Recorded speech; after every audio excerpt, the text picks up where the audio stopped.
Right, karibu sana. This is Monica Fen. It's really standing your ringate, and a very, very good morning to you. In case you're just joining us, it's a Tuesday. We're discussing matters business, as we call it, the Biashara Tuesday. And this particular morning, we take a look at your business. In case you're a business person, you're probably a startup. You probably started this year. You probably started a couple of years ago, or you have one of those businesses that have lasted for years. But then you're really struggling on how to maintain customers and how your service, the kind of service that you offer, how should it be designed? That is a conversation we're having today. And we're privileged to have the best of minds, I tell you, for this kind of conversation. Imran Manji, head of Uber East Africa. Karibu sana. Thank you so much for having me. And Leanne Munyori, service designer at Marathon XP. Thank you very much. Great to have the both of you as we discuss this. So even before we actually start, both of you have interacted with different businesses in Kenya, regionally.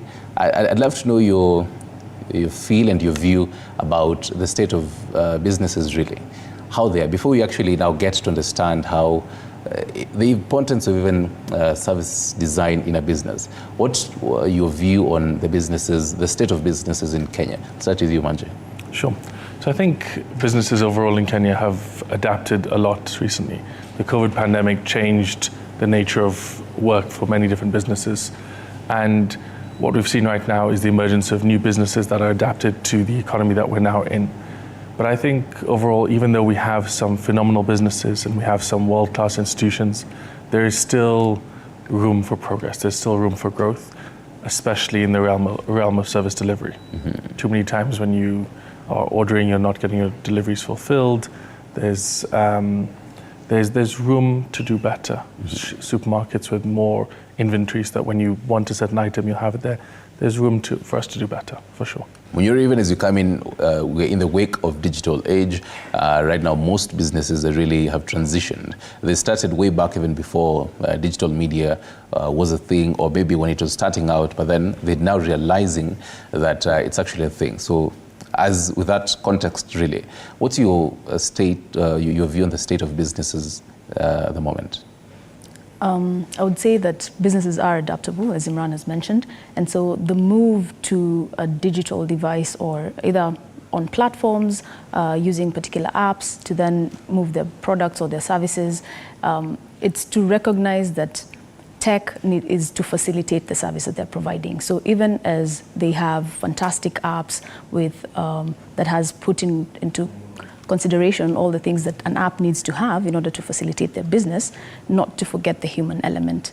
Because at the end of the day, businesses exist because of people and for people, and they're run by people. Mm. So to always keep the humans or the people at the center of the business. Right. And now I feel like, because I really wanted to get to understand what service delivery really means, and service design in itself. And I think both of you really touched base on that. Because what I wanted to understand, even for someone who has a business, or they're even thinking about getting into the business realm, they already know from both of you, they're adapting, and businesses are really doing well and just changing with times.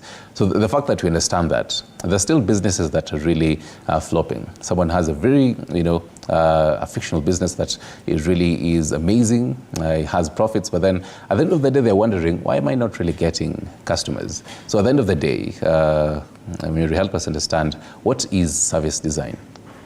So service design is a people-focused approach to meeting your business objectives or your business goals. Because there's a local saying that says, people are the things that you want, right? So if you can get your customers in the door, but are they going to stay in the business? Because you have made a brand promise that you're going to deliver happiness, you're going to deliver quality, but then you get in and you realize, okay, the setting is fantastic, or rather I've used the app, but then I have been credited if I'm using a card, but then my delivery never gets there. So now I have the frustration of following up with customer care to get my money back. And so it just creates this entire experience that is not necessarily pleasant, even though it started out well.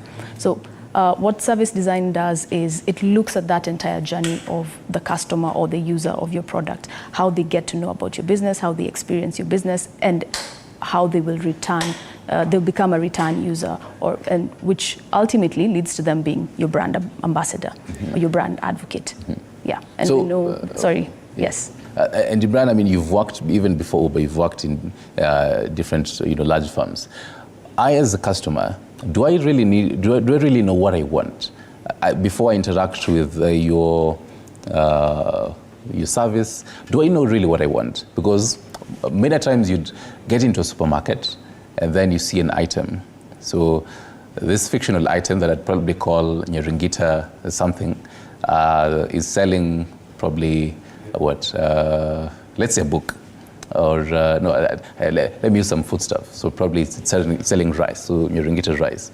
And the packaging itself looks fantastic and everything. And even someone who is coming to sell it to me, so they're selling to me this idea, I didn't have it. So the whole mindset of even someone in the business, do you really think of that? That this person, the customer doesn't really know what they want. We are the ones who are telling them what we are selling to them. Does it work that way? I think it works both ways. I think the customer definitely has certain preferences, and the customer will also dictate what they want based on what they purchase and what they continue to purchase. So even though a business may be extremely innovative and launch a new product that the market has never seen before, and therefore passengers, for example in the Uber context, have never tried an electric motorbike. So how do they know they'd ever want it? So yes, we'll introduce it. And then the proof is in the pudding. Do they come back to it? Do they enjoy using it? And that will then inform us, actually, they do like this, let's keep it going. So it's both ways from my perspective. So so that means even for someone, for business, that many times it's always experimental, that I'd probably be using something for the very first time. That this company has, and this business has, it's a service, for example, or a product. How does that work, the whole experimentation of things? Sure, so for example, if you look at the Uber context, we're always doing experiments. We're always doing little tweaks, maybe change the app interface, maybe change font size, and we'll deploy it to different customers and see their preferences. And the same with products. If somebody continually takes an Uber XL and an Uber X, we can see they have maybe a preference for larger cars. Maybe we give them an offer on Uber Comfort, which is a new product category that they may not be aware of. So based on existing preferences, we can then experiment and say, based on A, maybe you'll like B as well. And that enables us to better learn what the customers like, and it enables the customer to have a more targeted view, a more targeted experience of what we can offer. Right. So that means if I'm experiencing something for the first time for a particular business, the chances of me, let's say if it's a hailing app, riding hailing app, or something else, for example, it's a restaurant, whichever kind of service that I'm really getting, they probably have a platform that I can, have my own feedback and even rating. In your experience, does that really help this business to work better? The kind of responses they get, for example, if it's Uber, you'd be rating the driver, the 5-star, probably a 1-star. How does that really impact this business? First, to answer your first question, I would say that data does help.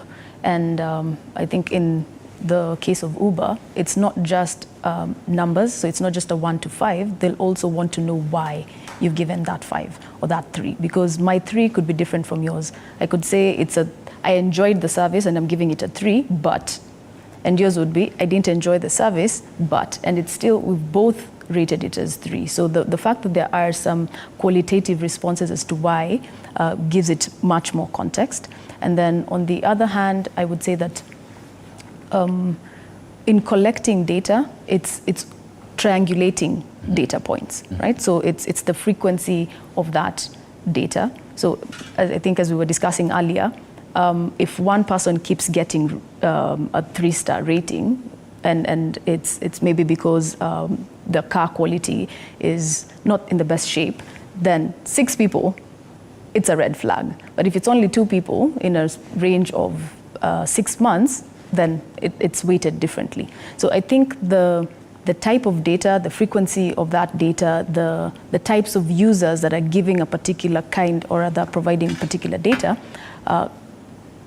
contributes to whether a product or a service needs to be tweaked and in which direction that tweak is going to go in.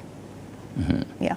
So that means, because what I'm getting from both of you is, it's at the end of the day, it's people-centric, and it starts with the people. And you'd mentioned that when you're starting. So it really starts from what people are telling you. You probably have, you've started the business, so what people are really offering to you. But then now, certain businesses can really get some of this information from a specific, people. Let's say, for example, let's say restaurants, there's a myriad of people from different backgrounds, so they'll enjoy, you probably cooked a particular meal, ugali and fish, and both of them taste the same for both users, but then user A will experience it in a different way. I mean, how is that catered for? And I think even for your case, I, as a rider, would experience the same. I mean, the driver, all factors constant. They had the same conversation. They had the same. It was probably even the same distance. Everything was constant, but all users have different experiences. How does that work? I think if you take a context of a small business, in the example that you gave for a restaurant, you probably, when you're starting a restaurant, can't be all things to all people. You need to choose what your niche is, and you need to choose what type of food you're cooking, and then that's sort of where you're specialized, and that's the type of customer that you'll then attract and retain. In the context of Uber, we try to be all things mobility. So that means passenger transport, that means package transport, and that means on the eat side, you have the restaurants and the groceries, etc. So anything delivery, anything mobility within your city, that's sort of the space that we play. And then within that, we're constantly trying to innovate and find different niches that people enjoy. So for example, with the ugali and fish example, with UberX, some people were very happy with the product, other people were not. So by introducing a new product, Uber Comfort, we're now aiming to say, okay, well, if you're not happy with UberX, are you willing to pay a little bit more and go for Uber Comfort, where the cars are newer, where you could have, as you mentioned, a more modern car, you can set your preferences on temperature and on conversation, and it's appealing to a slightly different customer. So we're able to tweak the core offering to different pockets of customers to try and find something for everybody. Interesting. So, because now I think I'll use now the example of back to, let's say, a restaurant, because at the end of the day, I definitely love eating. You take a look at, let's say, one particular restaurant and how it would probably function. But then now, for this restaurant, it probably now even open, different chains and all that. Will you help us understand, for this person who began, let's say, this restaurant, how do they ensure that all the chains have the same, kind of service design? So chain 1 is the same, and it aligns as well. So if I was to visit chain 1, the kind of service that I'll get from chain 1 is the same as chain 2, 3, and 4. Okay. So as a startup, as mentioned, the niche works fast because it helps set a baseline of how standard operating procedures need to work. You're also collecting data from the staff, the customers that you're getting, what do they like, what don't they like, what do you get off the menu because it's not a fast mover. So all these things considered, once it scales, the baseline that has been created in terms of how are you hiring? So the hiring processes need to be in place in order to make sure that whoever is in the front office, or rather the person who's the cashier and the wait staff, have a persona, or rather a demeanor that is, it's welcoming, because we've all known of the persona, the M-Pesa lady. That kind of person, the demeanor that you wouldn't want that person. Probably have, yeah. Sorry to all the M-Pesa ladies out there who don't fit the mold, but that kind of person is not who you would enjoy meeting at the counter, right? But then maybe it was just that a personality fit that clashed with the role and responsibility of where they were placed, right? So just finding first how, because it's easier to train for skill than it is to train for soft skills. Like hard skills are easier to train for. So you'd rather get a personality fit in particular roles, so that's one. And then secondly, even as you scale, the location of now restaurant A, if it goes into different places, the people, the demographics, the data that you get on the demographics, so how much money they're willing to spend, the kind of taste that they have, it varies. So it means you'll have to cater to all those different areas based on the demographics there. Now, if it varies, it's just slightly, but the look and feel, the quality of service, the quality of food should be the same, right? But in terms of, so maybe one place you notice that there's more demand for an item, a food item that's not on your menu. So what happens there? Right? Does that mean you need to introduce it? Is it something that the business can consider?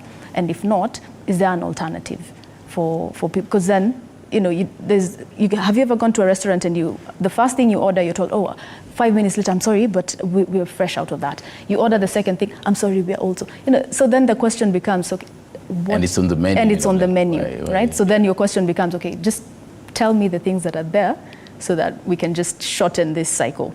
So I think in as much as you want to standardize, so it's the experience that you're trying to standardize, not so much and the standardization here doesn't mean it has to be the same each time, right? Because I'm a size 5 shoe, but I wear different types of shoes.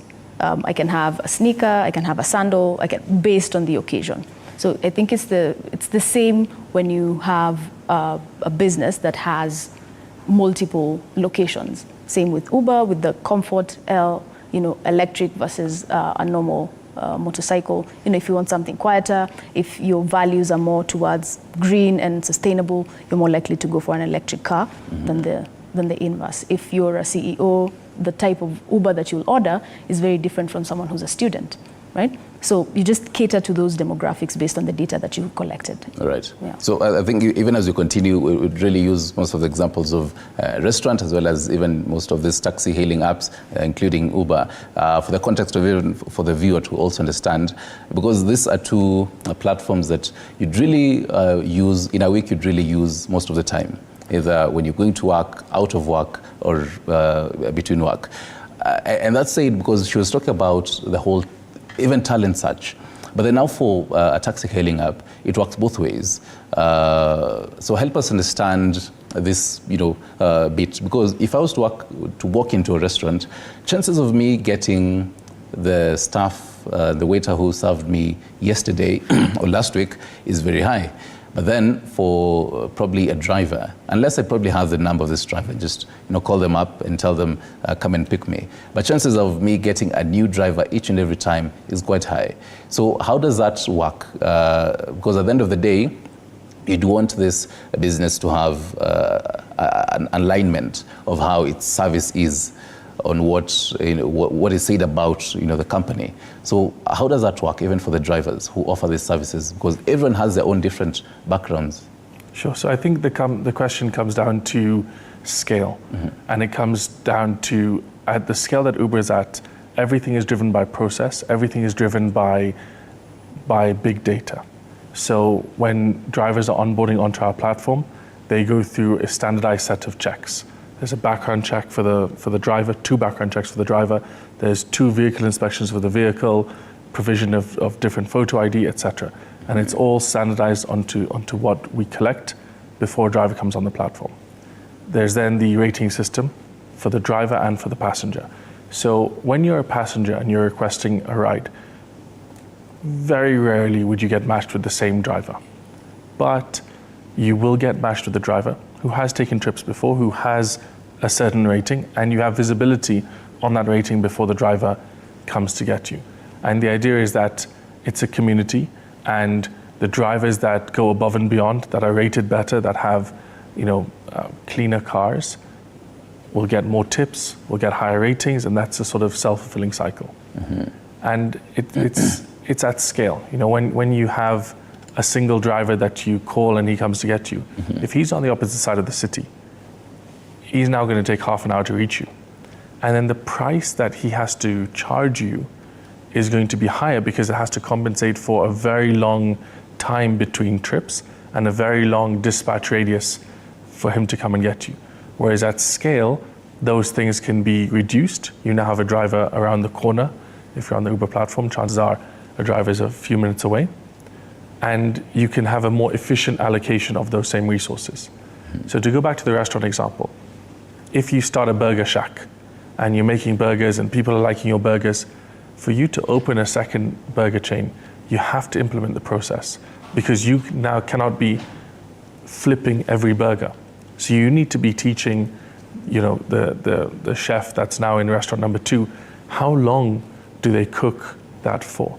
You look at a McDonald's, you look at a KFC and a Burger King, it's almost identical every time because they have the exact same machines that cut the potatoes into the same size so that they can fry for the same amount of time so that the fries have the same consistent quality.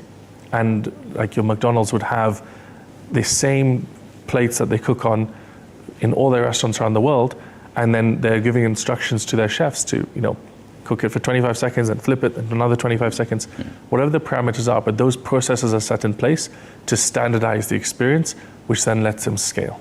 So are you saying that now it's essential for business to also benchmark other businesses, probably in the same industry, to also see what the others are doing? Because chances are, if someone is using your platform, they also use other platforms and they range the kind of experiences they've got. So how important really is doing the whole benchmarking of the same? I think benchmarking is important, but it's not the be-all and end-all. Just because someone else is doing something doesn't mean it's the right decision for this business. So from an Uber perspective, although we keep an eye on what our competitors are doing, our sort of our guiding light, our North Star is what is best for the passengers that use our app, what is best for the drivers that use our app. And whether or not someone else is doing something else, if we don't believe that that's the right thing for us, that's nice to know, but we're still going to continue down our path, which is the best platform for both sides. So Muyuri, when is the best time for a business to know how to, and when even to do some benchmarking and say, I really need to take a look at what people in my industry are doing so that I can also either implement or just tweak some bits? I think as a startup, it's important so that you know what field you're coming into, who are you coming up against, quote unquote. But other than that, I think once you start getting established, even as you feel the lay of the land, it's important to know what you want to do.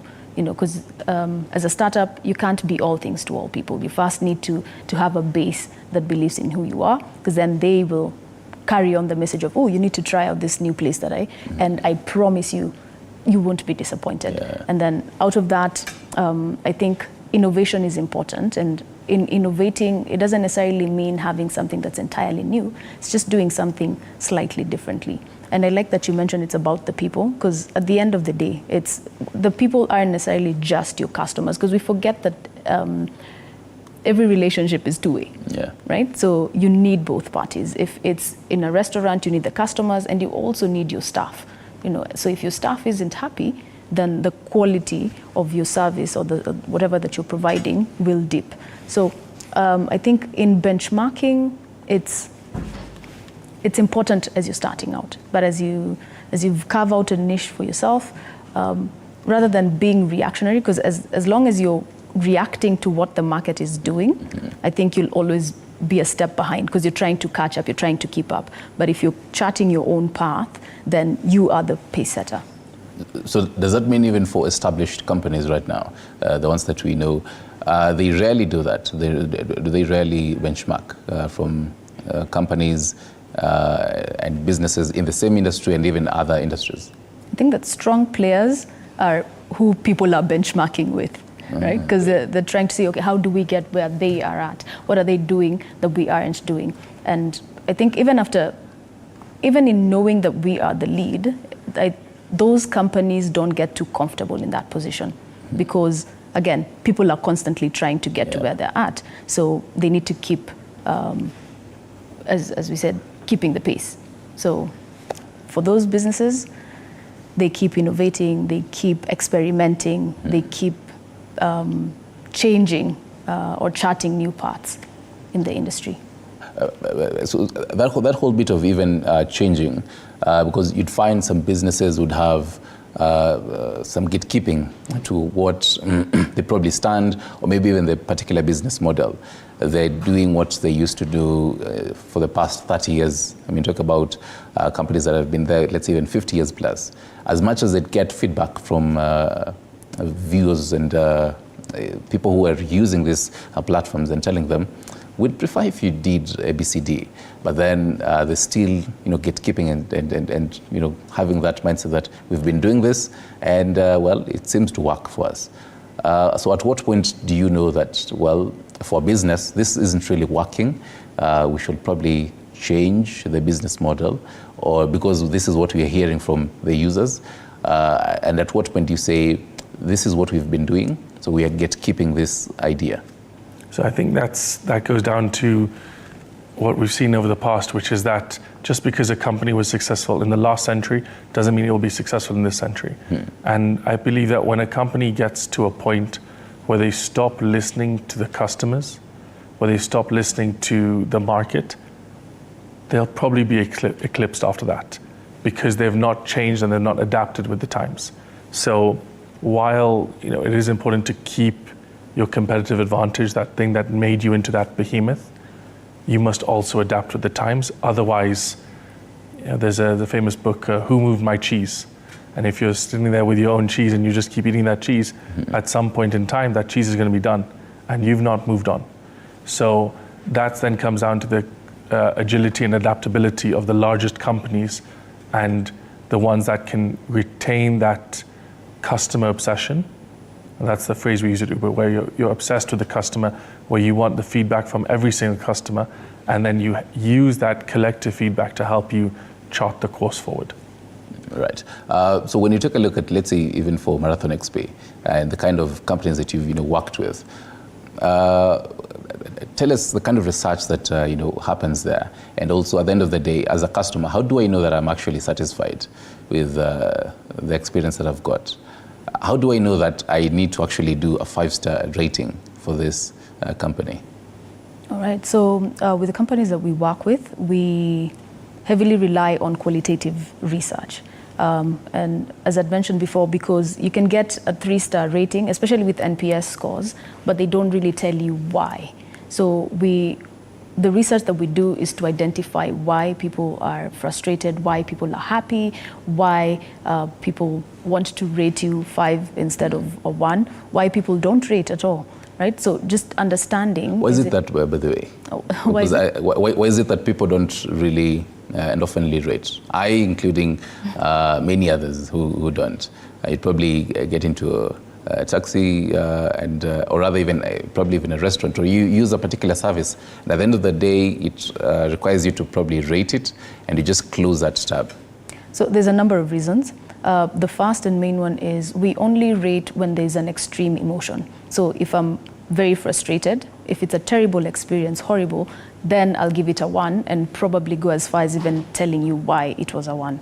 And then if it's a really good experience, if it's exceptional, I've gotten into my Uber ride and the guy offered me, or the driver offered me gum, asked me if I want to play my own music, if I want quiet or not, even though I haven't requested the Uber Comfort, but they're going that extra. The car smells clean. It's something just as simple as that. The seat is reclined as well. Yes. I love that. Yeah. So they take my bag, especially let's say if I'm from a long trip, they wait for me outside the car, take my bag, pack it, how's the trip? Just small pleasantries. Then I'll rate that a 5 because it's not within the average experience that I get, right? So that person stood out for me and I felt the need to appreciate that. It's similar to when, let's say I meet one of my colleagues and I'm like, oh, that's a very nice perfume. And they're like, oh, okay, thank you very much. Because it stood out and it probably reminds me of something delightful in my childhood.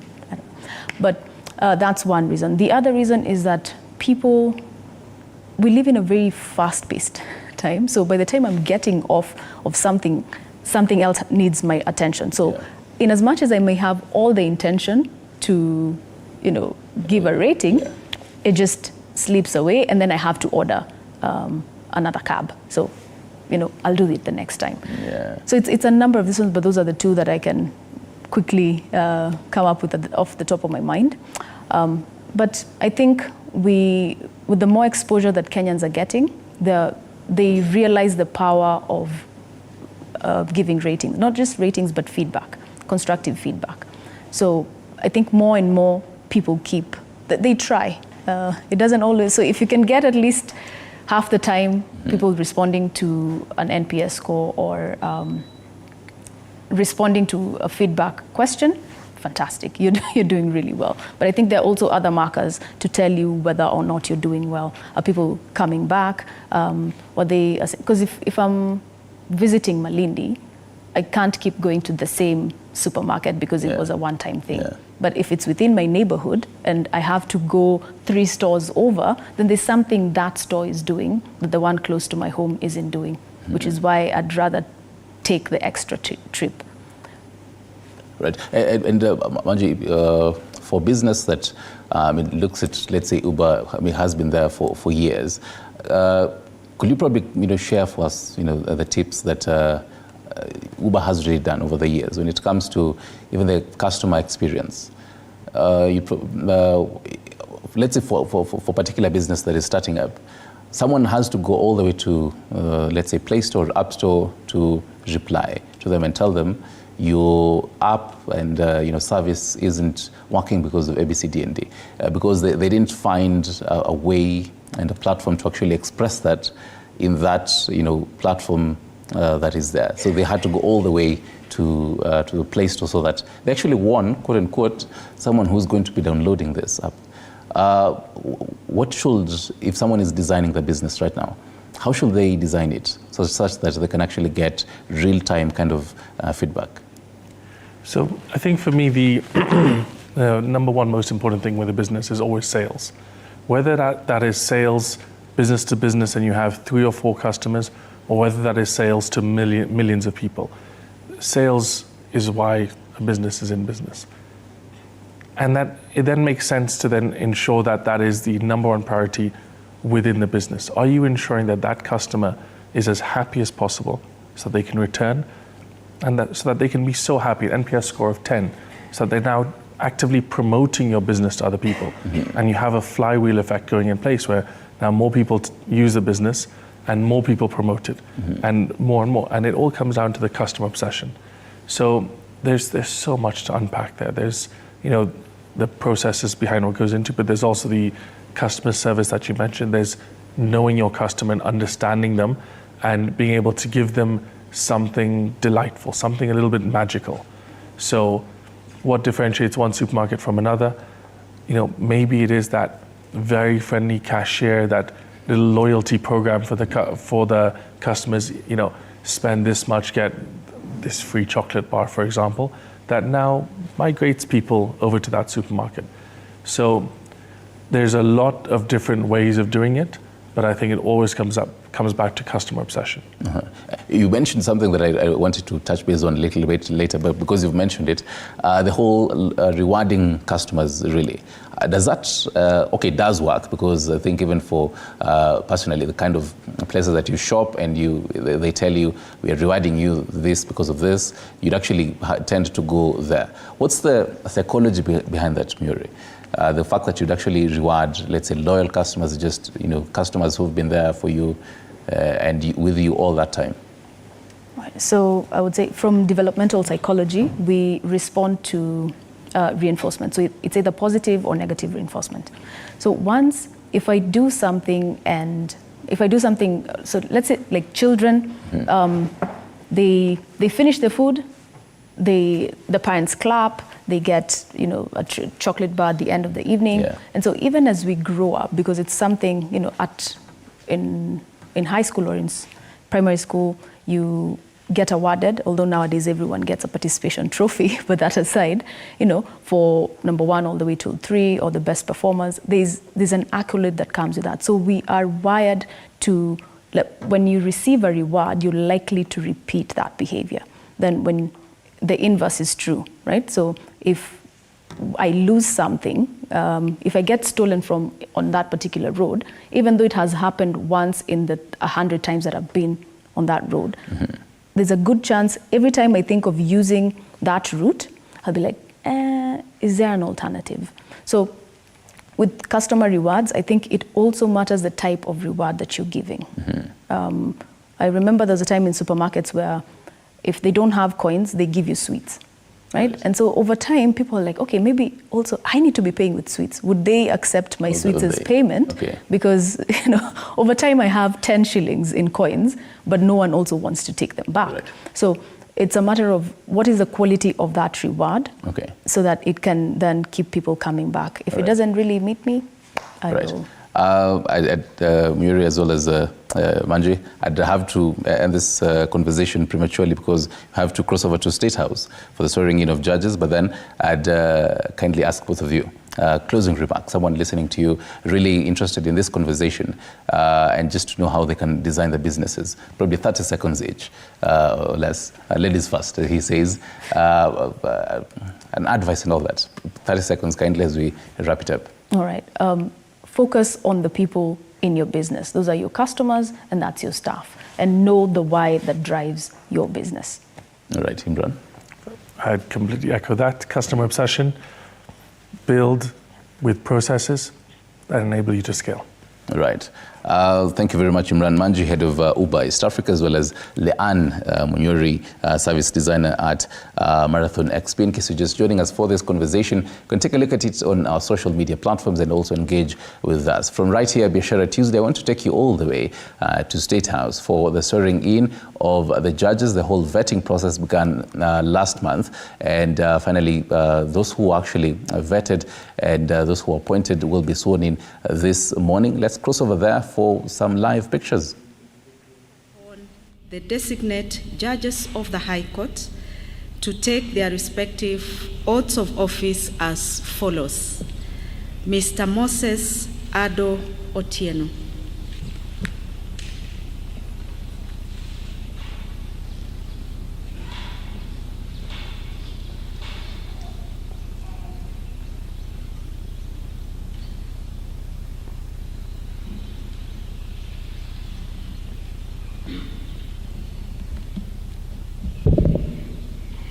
I, Moses Ado Otieno, Judge of the High Court, do swear in the name of the Almighty God to diligently serve the people and the Republic of Kenya and to impartially do justice in accordance with this Constitution as by law established and the laws and customs of the Republic, without any fear, favor, bias, affection, ill will, prejudice, or any political, religious, or other influence in the exercise of the judicial functions entrusted to me.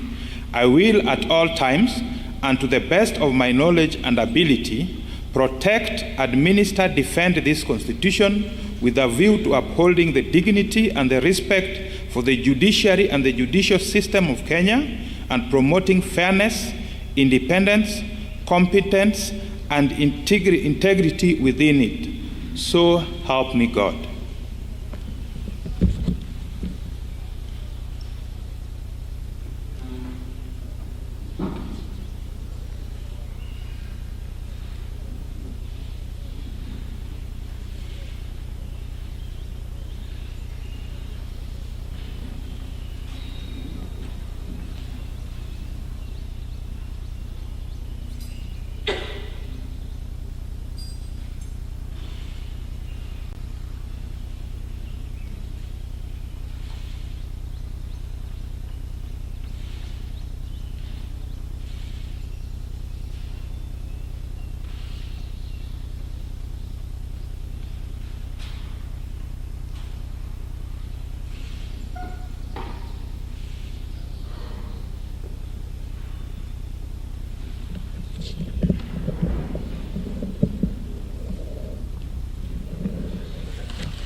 Ms. Alice Chepngetich Bet Soy.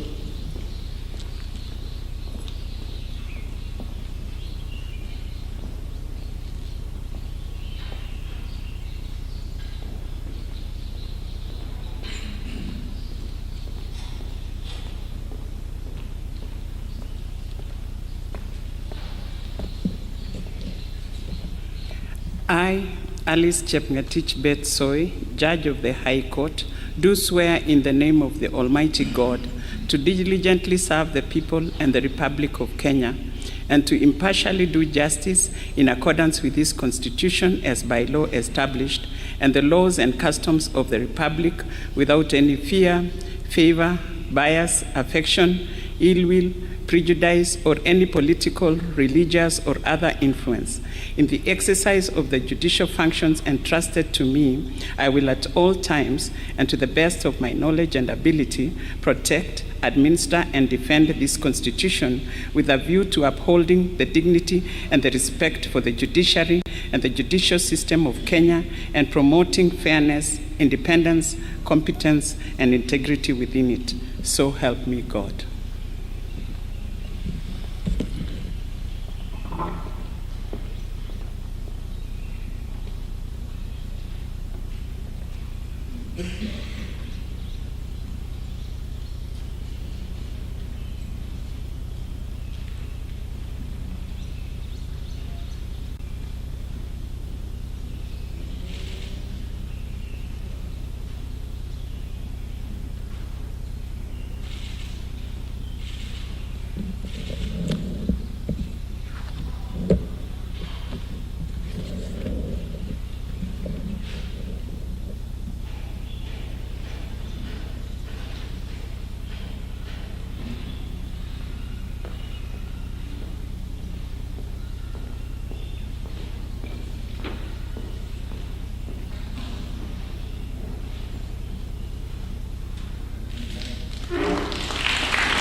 Mr. Benjamin Muikia Musyoki.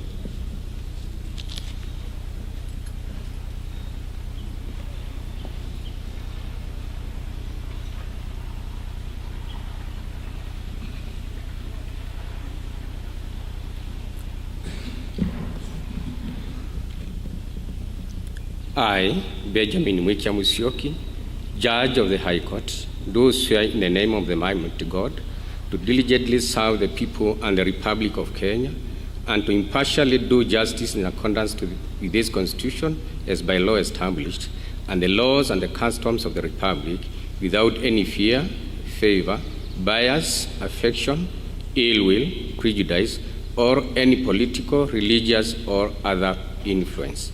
In the exercise of the judicial functions entrusted to me, I will at all times, and to the best of my knowledge and ability, protect, administer, and defend this Constitution with a view to upholding the dignity and the respect for the judiciary and the judicial system of Kenya, and promoting fairness, independence, competence, and integrity within it. So help me God.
Honorable John Lolwatan Tamar.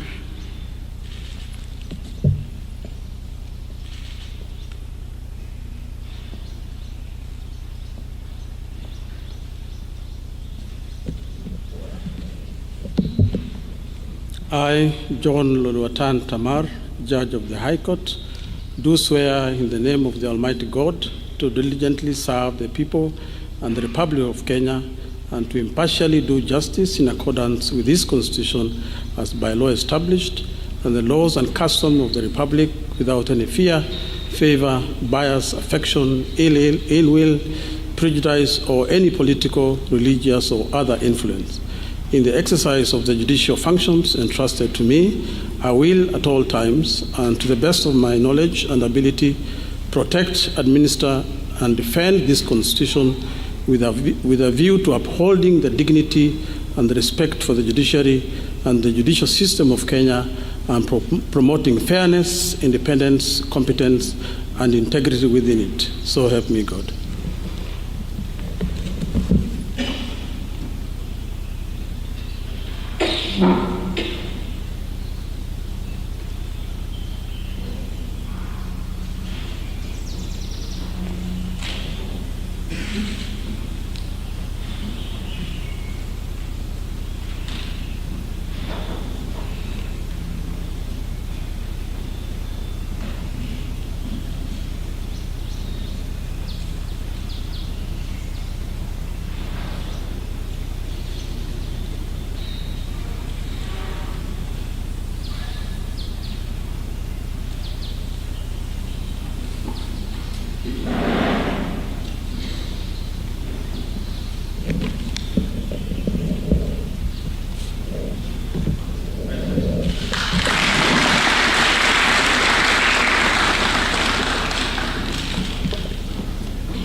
Honorable Francis Weche and I.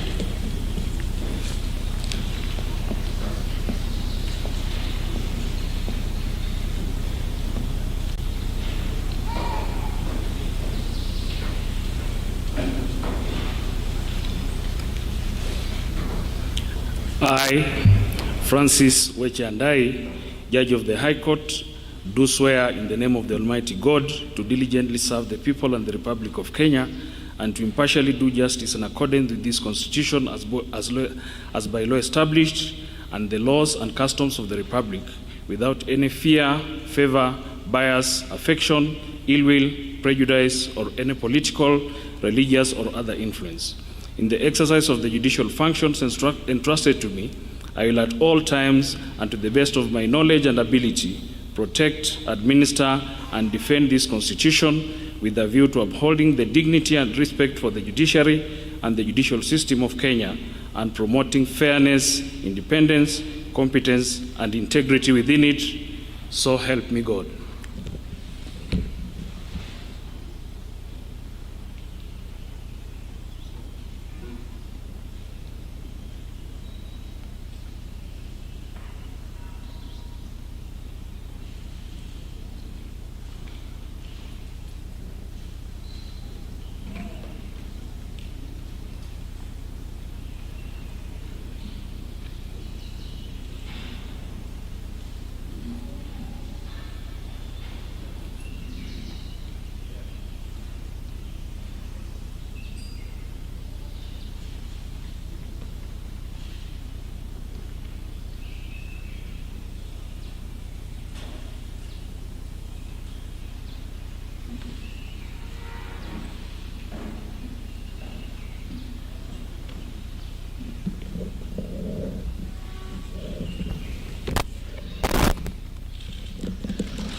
Mr. Andrew Bahati Mwamuye.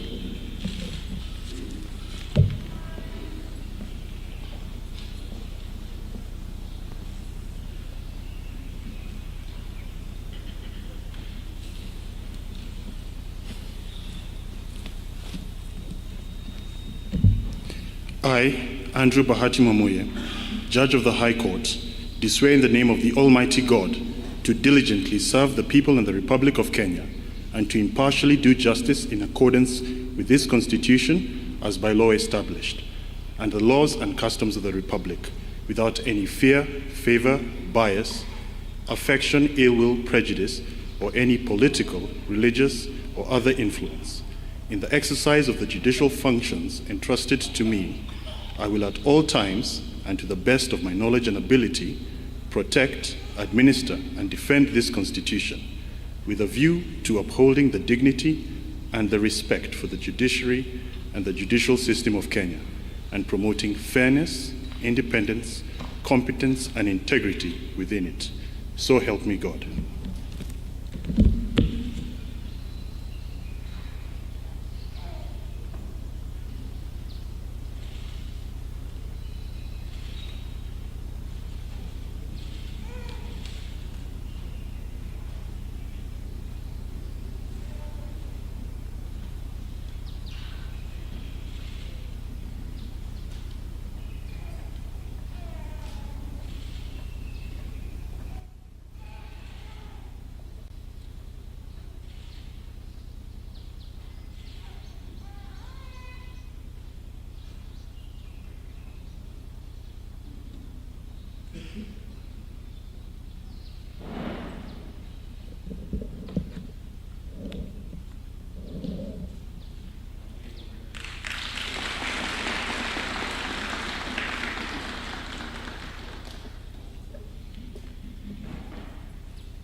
Honorable Julius Kipkosgei Ngarngar.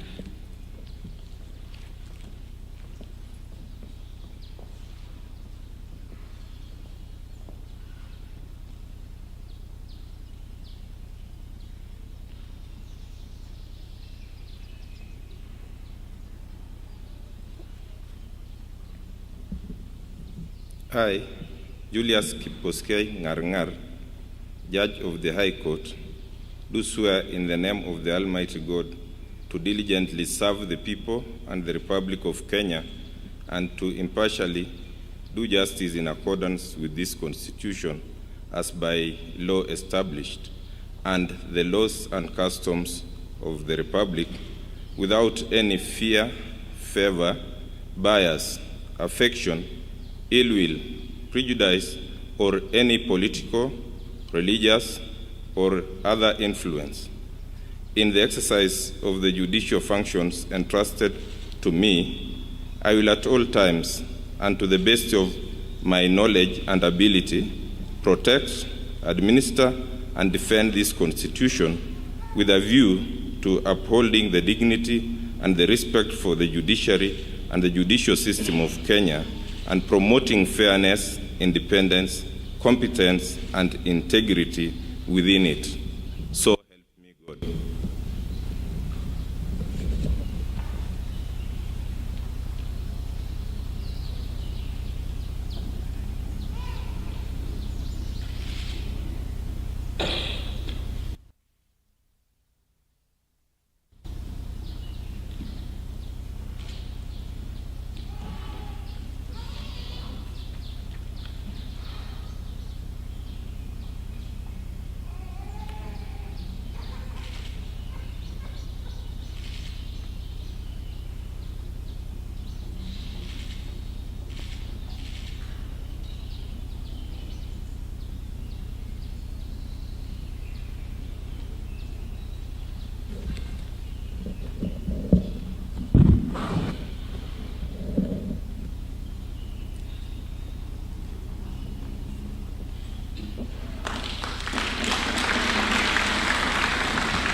Honorable Wendy Kagendo Misheni.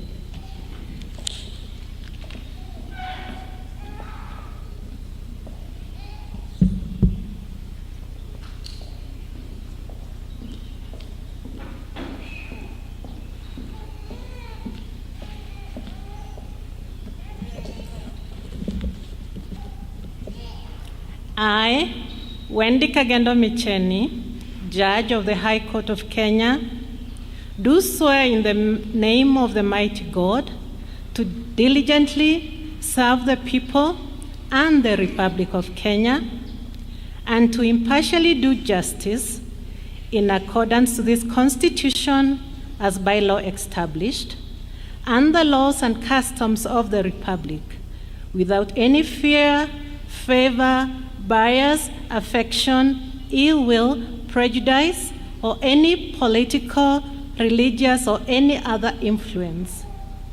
In the exercise of the judicial functions entrusted to me, I will at all times, and to the best of my knowledge and ability, protect, administer, and defend this Constitution with a view to upholding the dignity and the respect for the judiciary and the judicial system of Kenya, and promoting fairness, independence, competence, and integrity within it.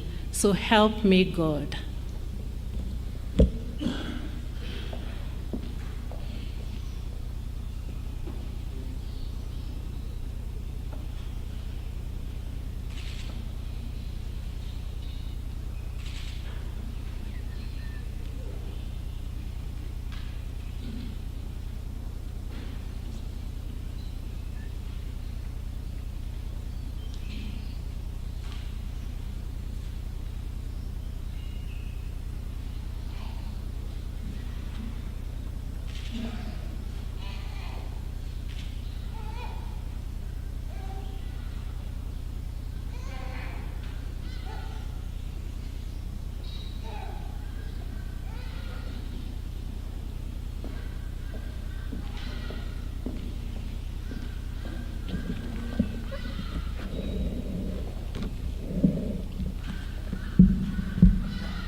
Honorable Emily Onyando Ominde.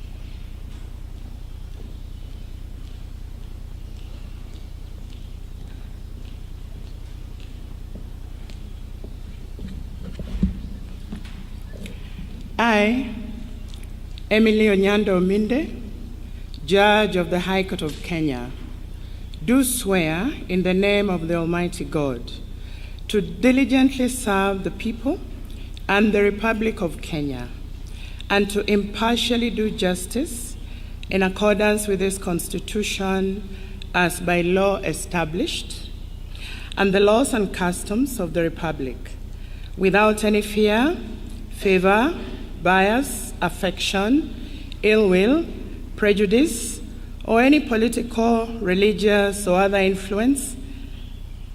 In the exercise of the judicial functions entrusted to me, I will at all times, and to the best of my knowledge and ability, protect, administer, and defend this Constitution with a view to upholding the dignity and the respect for the judiciary and the judicial system of Kenya, and promoting fairness, independence, competence, and integrity within it.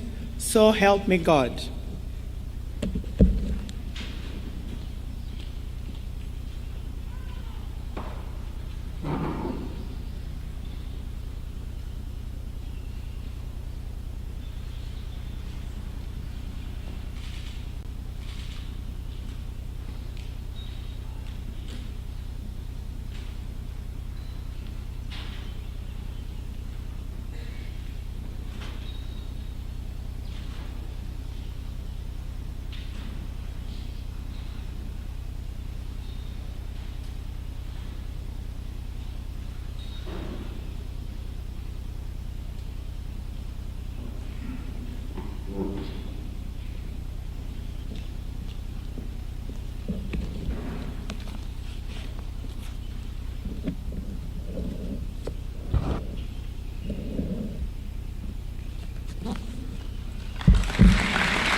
Miss Helen Rafaela Namisi.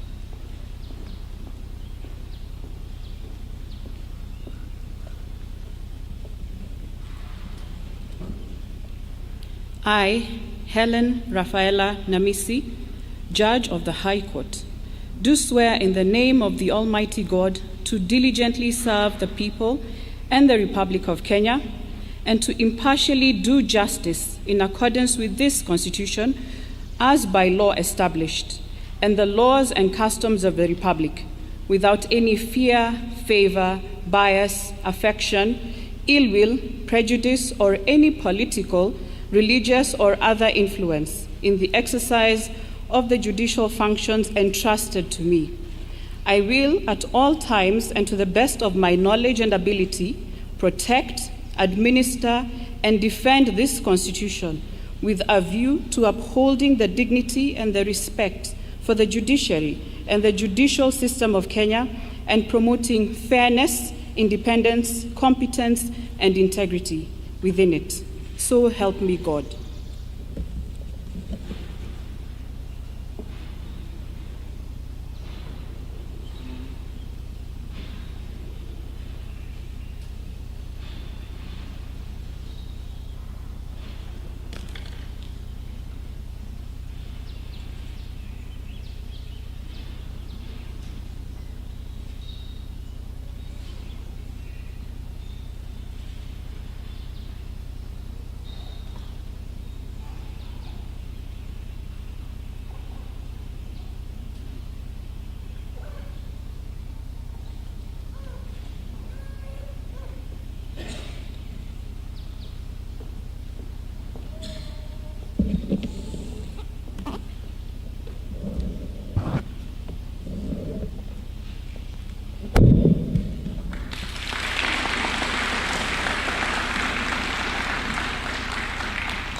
Mr. Alexander Mwasia Muteti.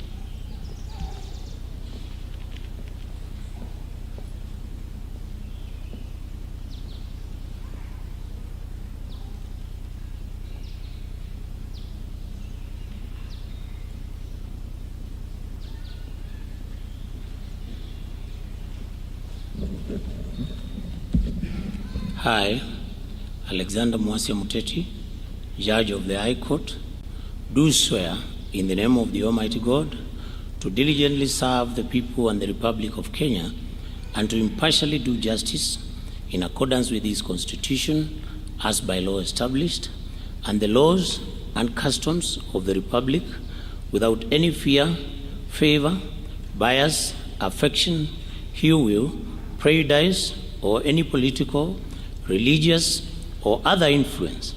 In the exercise of the judicial functions entrusted to me, I will at all times, and to the best of my knowledge and ability, protect, administer, and defend this Constitution with a view to upholding the dignity and the respect for the judiciary and the judicial system of Kenya, and promoting fairness, independence, competence, and integrity within it.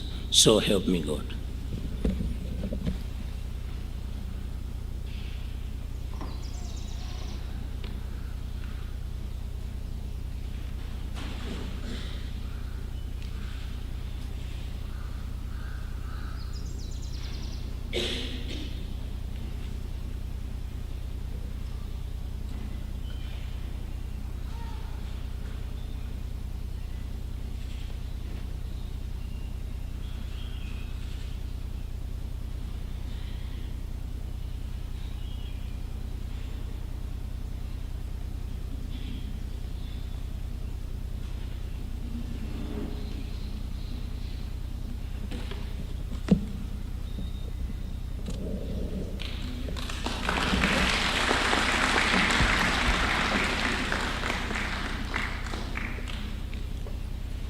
Honorable Julius Mukut Nangea.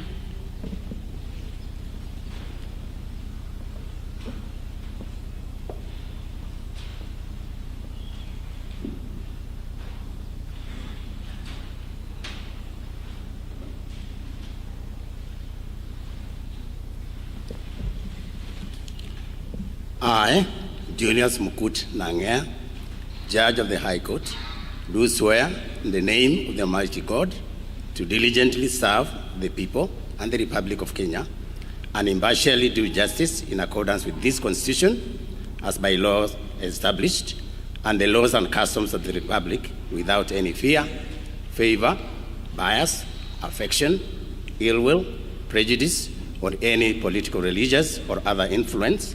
In the exercise of the judicial functions entrusted to me, I will at all times, and to the best of my knowledge and ability, protect, administer, defend this Constitution with a view to upholding the dignity and the respect for the judiciary and the judicial system of Kenya and promoting fairness, independence, competence, and integrity within it. So help me God.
Mr. Benjamin Kimani Njoroge.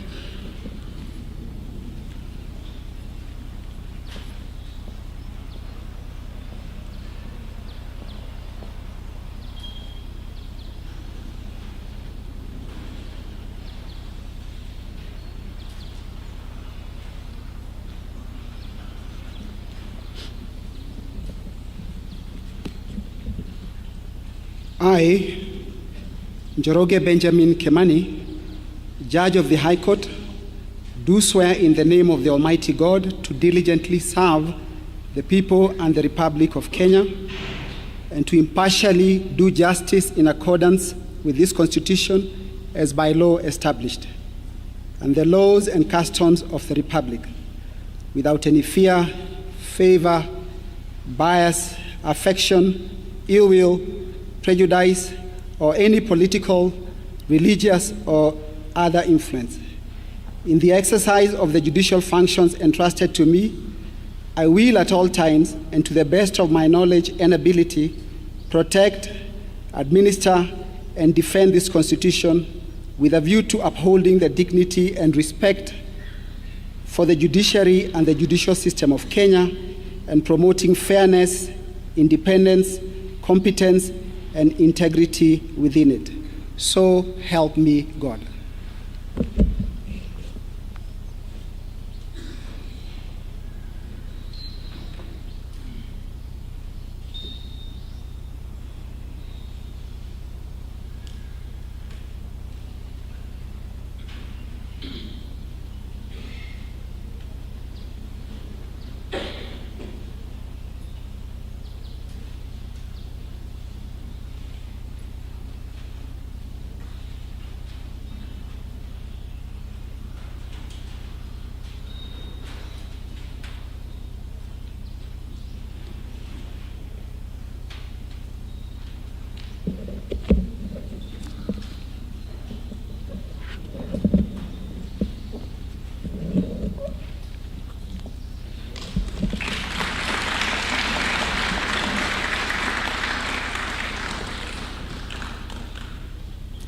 Honorable Caroline Jebiegen Kendagor.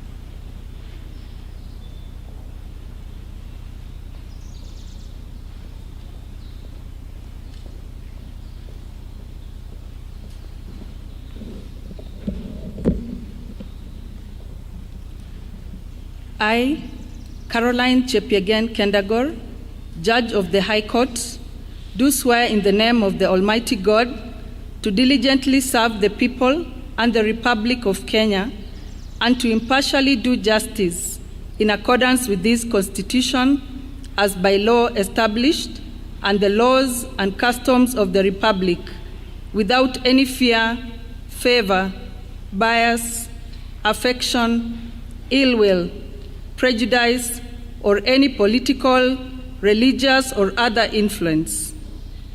In the exercise of the judicial functions entrusted to me, I will at all times and to the best of my knowledge and ability protect, administer, and defend this Constitution with a view to upholding the dignity and the respect for the judiciary and the judicial system of Kenya and promoting fairness, independence, competence, and integrity within it. So help me God.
Honorable Stephen Nzizi Mbungi.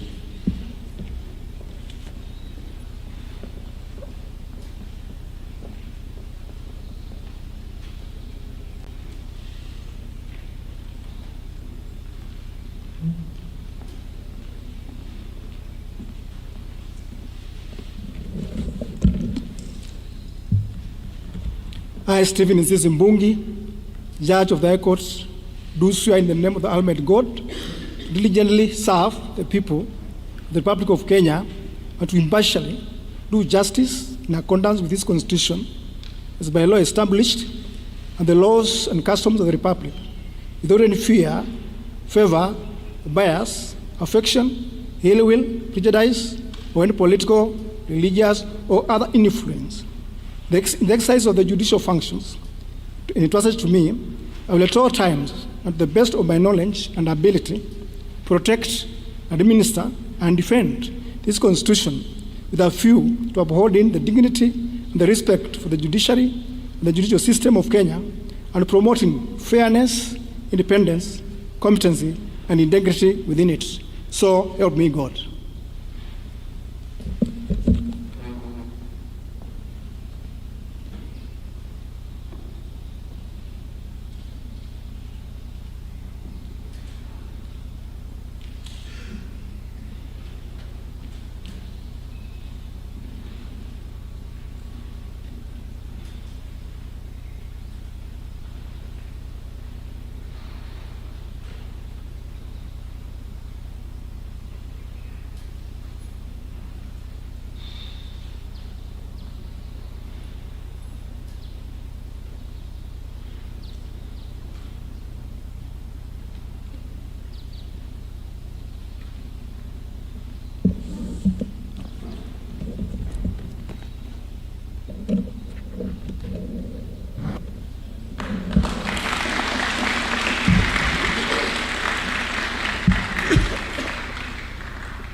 Honorable Linus Pogon Kassan.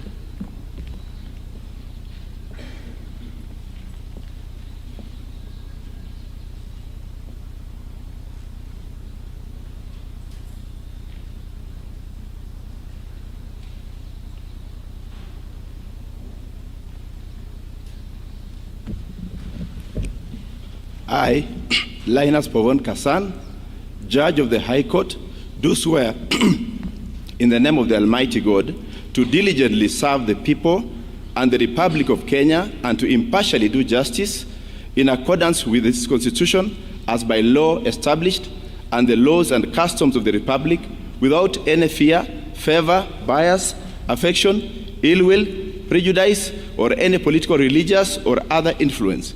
In the exercise of the judicial functions entrusted to me, I will at all times and to the best of my knowledge and ability protect, administer, and defend this Constitution with a view to upholding the dignity and the respect for the judiciary and the judicial system of Kenya and promoting fairness, independence, competence, and integrity within it. So help me God.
Ms. Noel Onditi Adagi Nziani.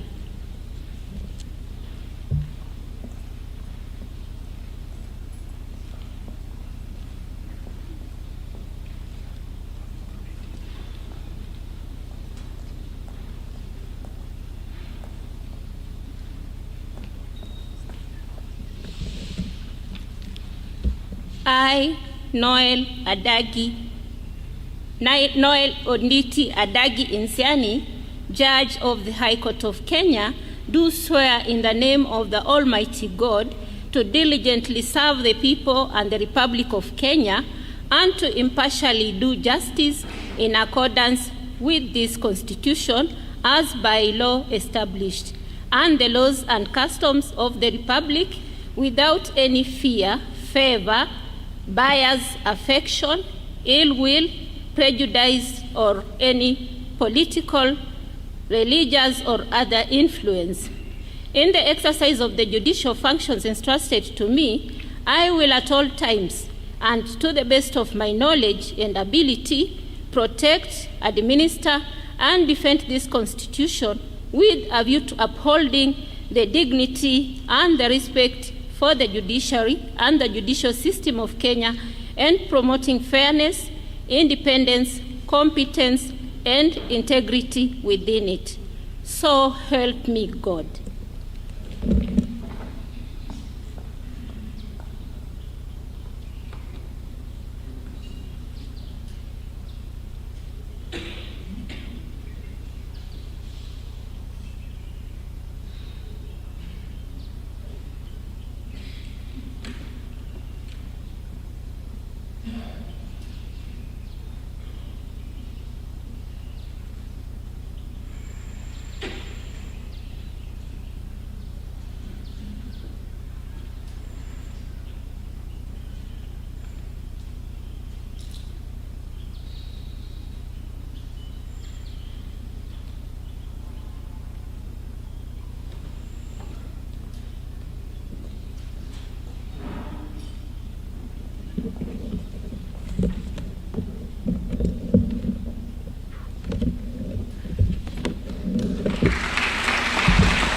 Ms. Tabitha Ouya Wanyama.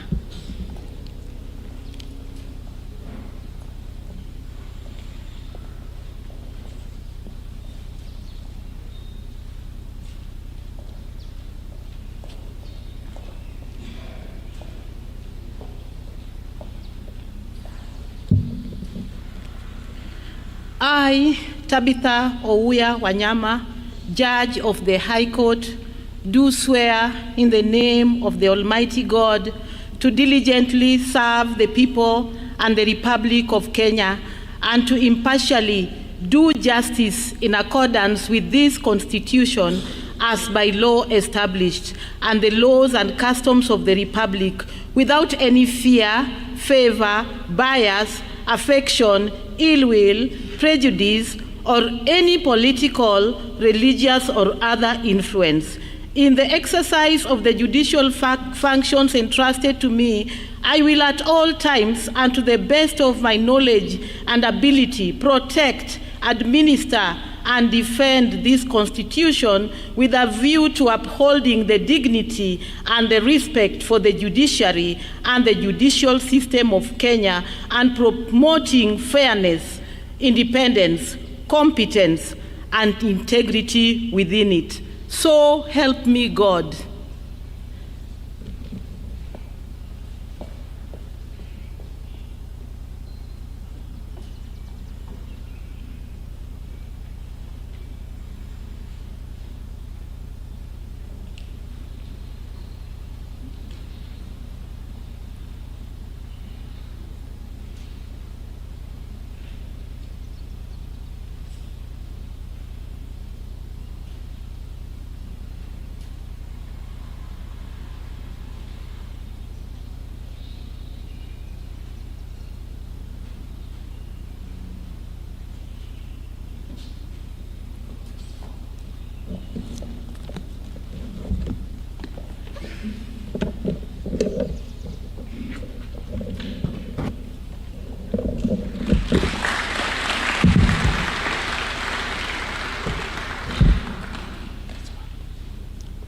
Ms. Rhoda Cherotich Ruto.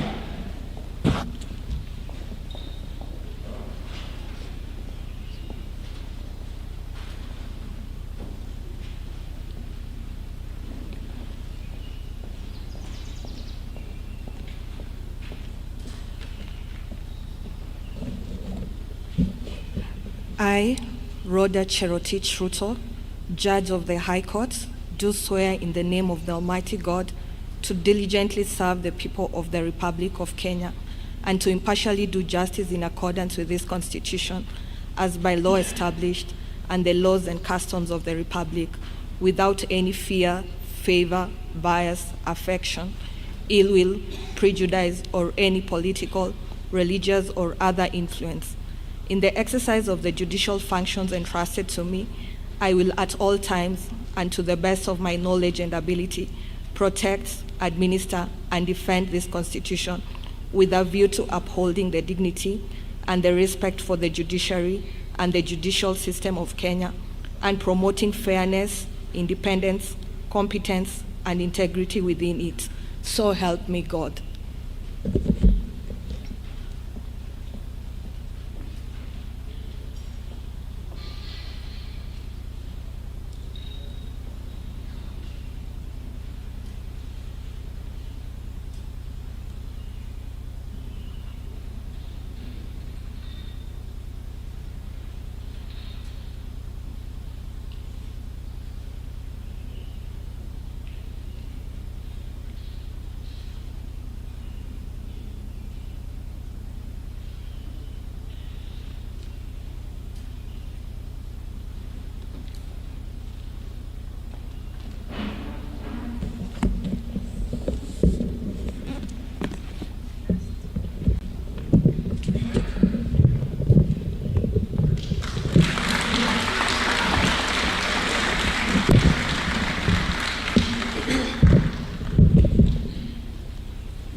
Honorable Joe Omido Mkutu.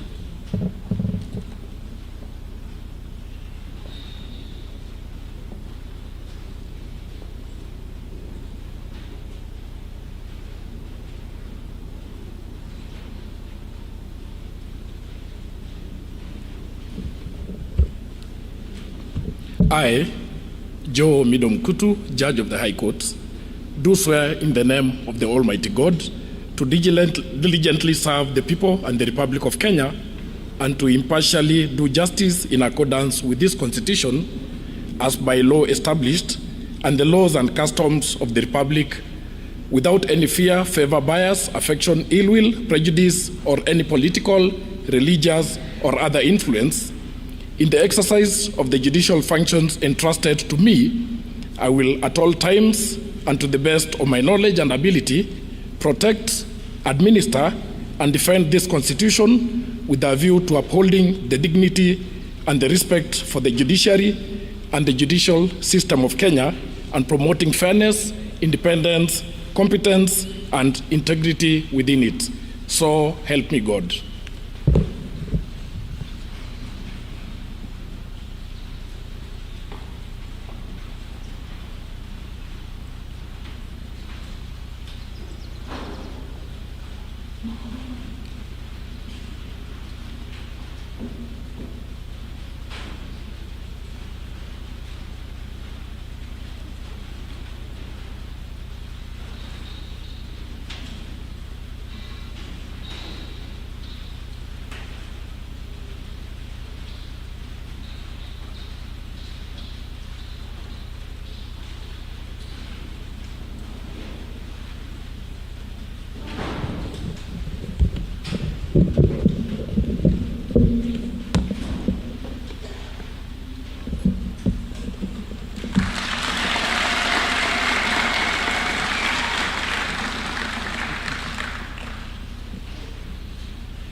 Your Excellency, this brings us to the end of the swearing-in ceremony.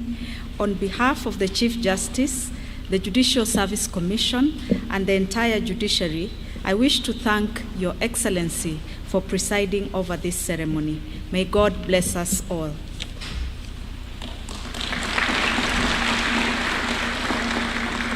Thank you, Madam Chief Registrar. Your Excellency, sir, the second part of this state ceremony is for the conferment of the rank and dignity of Senior Counsel to the 8 advocates honored on 2nd of August 2022.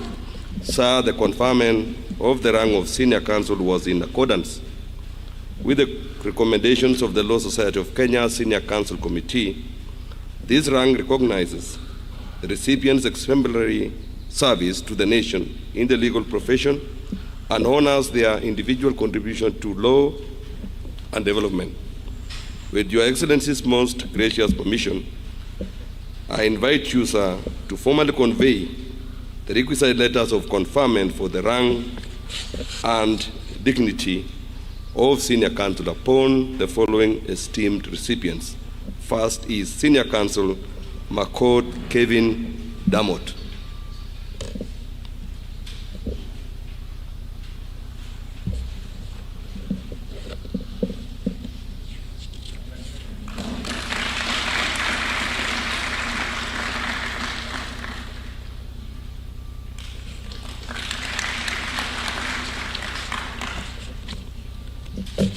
The second is Senior Counsel Kadhenji Mbudi.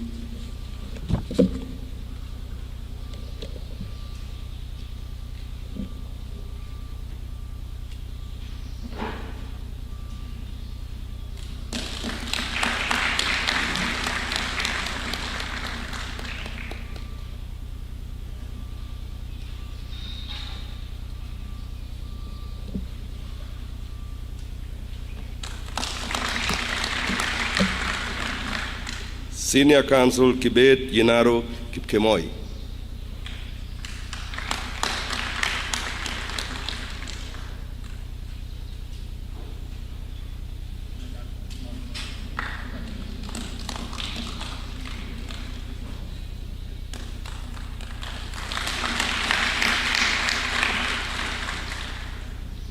Senior Counsel Kamau Karori.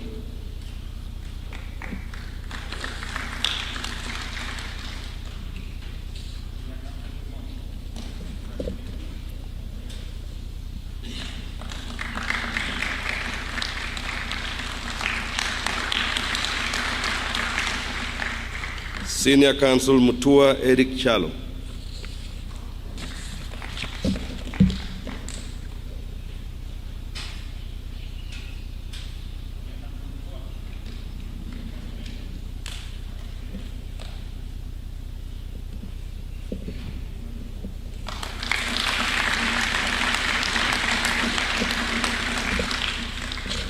Senior Counsel Kishuhi Allen Wayaki.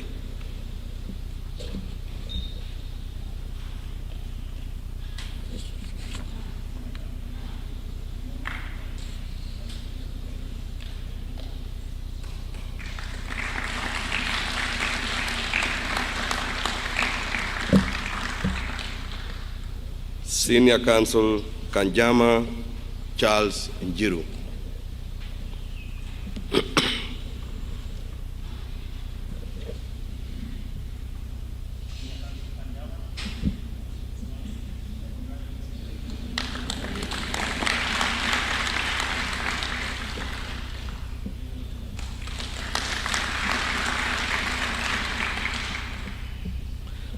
Sir, it is now my humble duty and profound privilege to invite Your Excellency to convey your congratulations to the 20 newly appointed judges and to the 8 advocates conferred with the rank of Senior Counsel.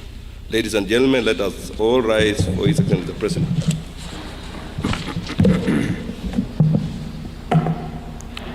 Please, let's take our seats. Thank you very much.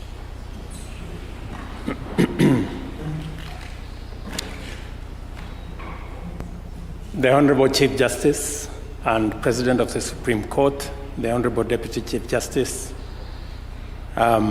distinguished judges of the High Court, Court of Appeal, members of the Judicial Service Commission, newly appointed judges, senior counsel, family members, ladies and gentlemen.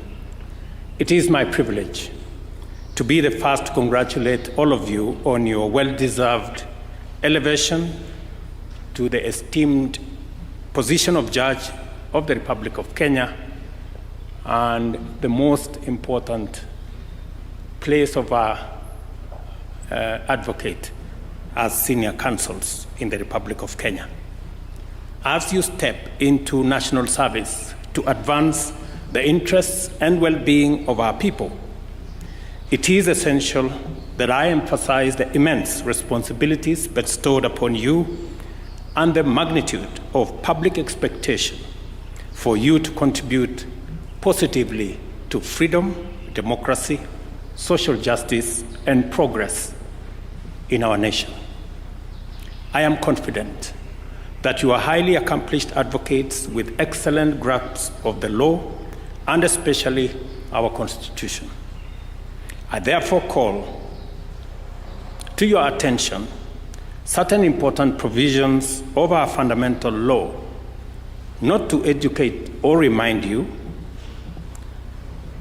but to underscore the magnitude of the judicial mandate in fulfilling the collective aspirations of our people and our broader development agenda.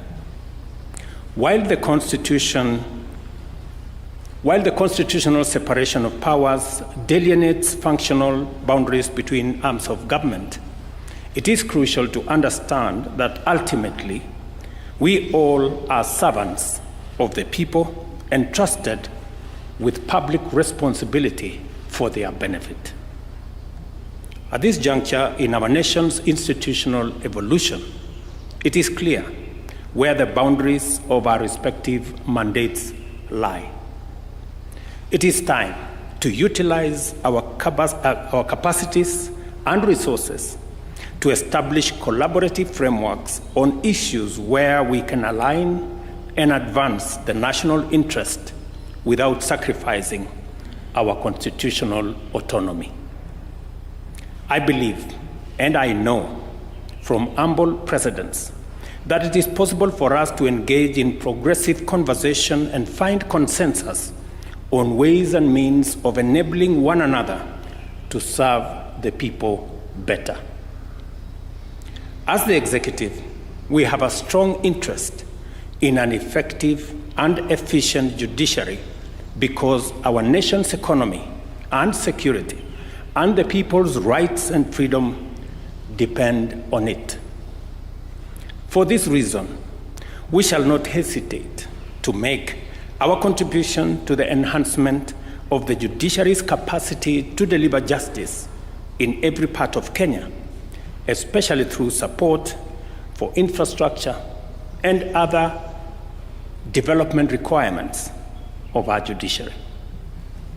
To support these efforts, we have increased our budgetary allocation to sectors combating corruption and promoting justice and accountability since 2022-2023 financial year, from Kenya shillings 87 billion to Kenya shillings 108 billion in the current financial year. Some of these resources contribute to the judiciary's infrastructure development, including construction of courts, staff recruitment, and capacity building for law enforcement agencies.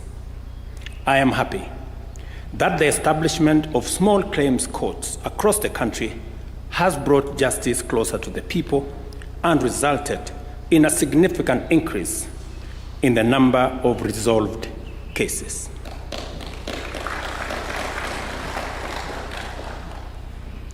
I commend the Chief Justice for this initiative. When he said it's going to be bottom-up justice, I think it has truly become. Our bottom-up economic transformation agenda acknowledges the critical role of governance institutions, and in particular, the place of a strong and effective judiciary in Kenya's progress and inclusive prosperity. An independent judiciary, an effective executive, a progressive legislature, an open civil society, and a vigilant media are not mutually exclusive. Instead, they share a mandate to serve the people and should facilitate each other's efforts. This synergy extends to accountability and transparency, as exemplified by the operationalization of the Public Benefits Organization Act of 2013, which was operationalized last week. By unifying regulations and promoting participatory governance, we aim to increase accountability and transparency across all arms of government. Ultimately, we will be judged not by how well we serve the strong and influential, but how well we support and protect the weak, the poor, and the vulnerable. Let us strive to appreciate and support each other's work without compromising constitutional principles. Ultimately, our collective legacy will not be evaluated by how stubborn, combative, or disagreeable we were, but by our contribution to improving the lives of our people and advancing our nation towards prosperity. We are, as we all know, a proudly democratic nation, where the people make the final call and elect their leaders as anchored in the rule of law and constitutionalism. As a nation, we subscribe to the principles of checks and balances as established by our Constitution. I encourage you to commit yourselves to serving the people with integrity and professionalism, and to reject corruption in all its manifestations. Without integrity, the credibility of our judiciary, or indeed any other institution, as well as public institutions, is severely questioned. Corruption, even the slightest hint of it, irreversibly compromises the authority and effectiveness of our courts and all our institutions. To accord Kenyans the full promise of our Constitution, each one of you must remain alive to Articles 10 and 159 of the Constitution, as well as the solemn oath you have taken today. Your devotion to these mandates and undertakings, and your commitment to diligently serve the people of Kenya and to do justice to them without fear, favor, bias, affection, ill will, prejudice, or any political, religious, or other influence, as I heard each and every one of you say, will make the difference between progress and failure, freedom and tyranny, and prosperity and destitution for the people of our beloved nation. Judges, ladies and gentlemen, and my good friends, advocates, I wish you success as you embark on serving the people of Kenya. May their yearnings for freedom and justice inspire you to give your best every day. Thank you very much.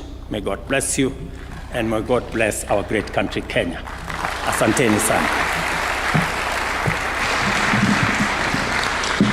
Let us all rise to finish with the national anthem.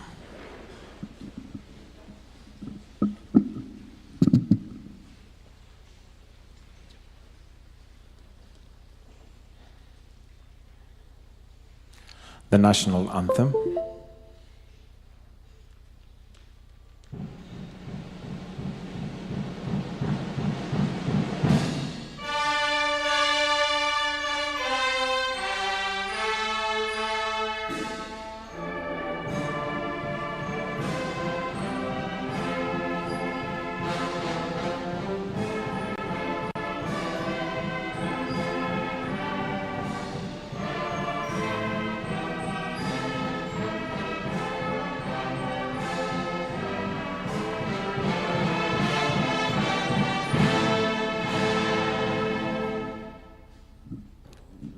Your Excellency, sir, with your permission, we'll request for a brief moment.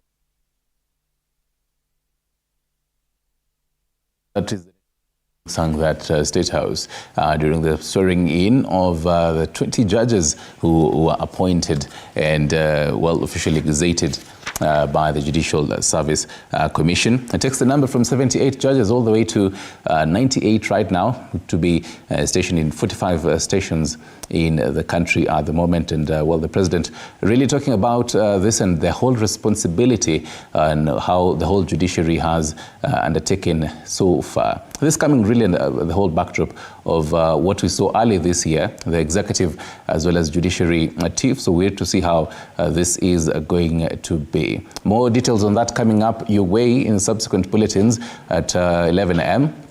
For Matukio TV, for TV47 Matukio, as well as the 1 p.m. bulletin, as well as the 4 p.m. and 7 and 9 will be unpacking that for you. Just to also remind you on our news diary, today is the 14th day of this month, so do stand by for the new April.